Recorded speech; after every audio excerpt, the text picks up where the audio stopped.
அனைவருக்கும் வணக்கம். இது வந்து பார்த்திங்கன்னா ஒர்க்மேட் மிஷின் தான். ஒர்க்மேட்டில் மெரிட் ஓல்டு மிஷின் தான். என்ன பண்ணியிருக்கிறாங்கன்னு பார்த்தீங்கன்னா, இது வந்து பெரிய மோட்டர். இது கீழே இருக்கிறது பார்த்திங்கன்னா ஓல்டு மாடல் பெரிய மோட்டரு. இது வந்து ஹெச்பியை வந்து அதிகமாக இருக்கும், ஆர்பிஎம் அதிகமாக இருக்கும். இதில் வந்து நாங்கள் ஜூட்டுக்காக செட் பண்ணியிருக்கோம். ஒன்றுமே மாற்றலை. நீடில் பிளேட்டு எல்லாமே ஒன்று தான். நீடில் பிளேட்டு, ப்ரெஷர் பார் எதுவுமே மாற்றலை.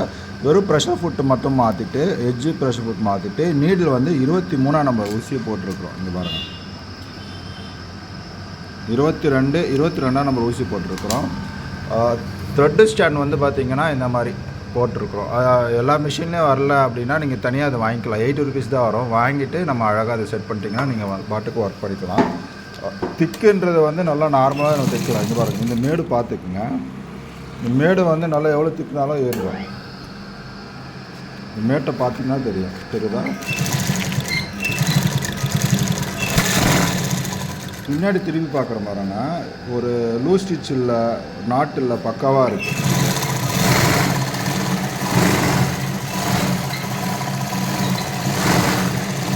ஆனால் மோட்ரு வந்து உங்களுக்கு ஹெவியாக வேணும். ஏன்னா இந்த ஒர்த்துக்கு ஏற்ற மாதிரி மோட்ரு இருந்தால் மட்டும் தான் ப்ரொடக்ஷன் எடுக்க முடியும். இல்லை அப்படின்னா ப்ரொடக்ஷன் எடுக்க முடியாது. மோட்டரோட சைஸ் காட்டுற பாருங்கள். இந்த மாதிரி மோட்ரு இருந்தால் மட்டும் தான் ப்ரொடக்ஷன் எடுக்க முடியும்.